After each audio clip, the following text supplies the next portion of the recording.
out here in the tackle cave all afternoon trying to get this 5 lifetimes worth of tackle into order. I literally have more than I could ever use. And of course I realized it all falls into different groups. There are things like green pumpkin Senkos and June bug baby brush hogs that I can never have enough of because I go through tons of them every year.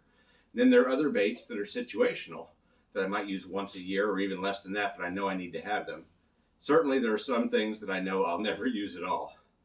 But there's an additional category I was thinking about is lures that I have to ration because I have a limited number of them. And everyone who's been fishing for a certain period of time has these either discontinued or rare items that they depend upon. It could be old school wiggle warts, it could be swim baits that you got on a drop, it could even be a special painted bait. I have a friend who is a custom painter and he gets new in the box chartreuse and blue crankbaits every year that customers ask him to repaint chartreuse and blue. Just a different chartreuse and blue. They're that convinced that it makes a difference. I don't know if these things are mental. I'm sure in some cases they are, but I'm also sure that in some cases they might make a slight difference. We'll probably never know which ones are which, but if you're a true believer in a particular color or a particular shape or a particular discontinued style, you know that you can never have enough of them. The first color that I absolutely hoard because I absolutely love them is War Eagle's Cotton Candy Silver Spinnerbait color. It's a pink color, as you might imagine from the name. Not a bubblegum pink, not particularly gaudy, but pretty subdued. And I don't remember exactly when I discovered it. I remember the first time I had a really great day with it was in 1997 at an FLW tournament on Lake Minnetonka in Minnesota. I was fishing behind my pro and I was out catching him 2-to-1 while he flipped a tube and threw a different color spinnerbait. Not only did I catch more fish, but I caught bigger fish than him. And ever since then, this cotton candy color has been a great producer for me anytime I'm fishing in relatively clear water. Anytime I'm fishing around shad-colored baitfish or other silvery baitfish, it seems to outproduce even some of War Eagle's other colors that I really like smoke, mouse, those. And silver shad is another one I really like, but this one is my all-around best color. Unfortunately, ever since Pradco bought the company, they're really hard to come by. I know that they may be making a few or possibly none at all, so I've been buying them up on eBay and from stores that have them as often as I can. Two of my favorites. One is this Mike McClellan Finesse spinnerbait. It's 3/16 or 5/16 of an ounce tiny blades when fish are feeding on little shad or they're around docks and they're finicky or they're in super shallow water over grass here on the Potomac. That's an absolute killer. Another one that I really like is the Screamin Eagle, which is a 1/4 ounce frame, but it has 1/2 ounce of weight. So not only does it throw better in the wind, but you can really burn it and it won't bust out of the water. If you can get them while you can. Even these in the old packaging, that's what you want.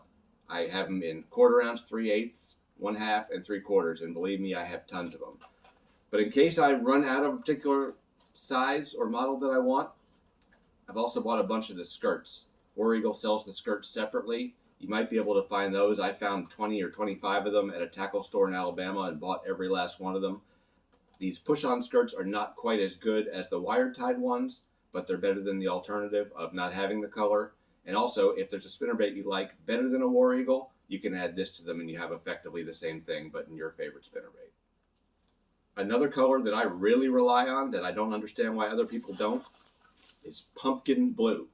That's in Zoom's catalog. That's color 011. You may not find it there because it's no longer in the catalog except for some special runs. I was introduced to this color by the late David Wharton, practicing with him for a top 150 event at Toledo Bend on the Texas and Louisiana border. He ended up winning the event. I don't think he used this for his actual winning catch, but during practice it was clearly how he located most of his fish and most of his really big fish.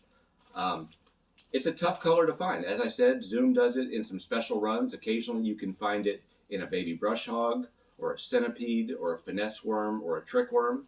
But the one that's done the best for me is the simple 6-inch lizard. This on a Carolina rig is just absolutely deadly.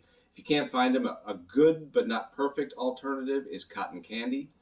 But I really like it around here, particularly on the Potomac, where I think that little bit of blue fleck imitates some of our blue crabs. Accordingly, you may also see the color called Potomac blue or cinnamon blue. I like something that's a really light pumpkin. Some of them will be a little bit darker than that. Your mileage may vary. Get some. It's a really fantastic color if you can find them. I was lucky when I was running out and Zoom seemed to have discontinued the color. My friend Terry Battisti poured me 100 lizards in that shade and he matched it just about perfectly. So I have a supply for a little while, but eventually I'm going to run out. One other place that you can look for pumpkin blue baits is in JDM catalogs. This is a creature bait from a company called Bait Breath. I bought them when I was over in Tokyo a number of years ago. You can see that's a big flappy creature bait, and it's in that perfect color. That light pumpkin with the blue flake should perfectly represent the craws or the crabs that we have here on the Potomac. When you look for it in a JDM catalog, you might not see it listed under Potomac blue or pumpkin blue or cinnamon with blue flake. It might be called something altogether different. I can't read Japanese, so I can't tell what this one is. But look through the catalogs and you should be able to find some. There's some other brands. Paca Craw has a bait that's in the Potomac blue color. Some swim jig companies make something similar. It's really been deadly for me. I don't know why they discontinued it. I guess it was from lack of desire from the public. Believe me, there's desire here. If you have any more, I'd love to get them. So those are two of my favorite discontinued colors. I'm sure you have some of your own. I'm a pretty simple guy when it comes to color. For instance, when it comes to swim jigs, I like a black and blue swim jig. I like a green pumpkin swim jig. I like a white swim jig. In Senkos, I almost always throw either green pumpkin or watermelon or black and blue.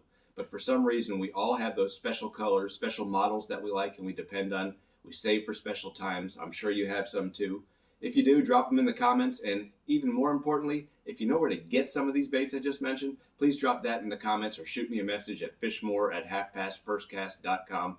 I'd love to buy them up because I'm really, really, really afraid of running out of them.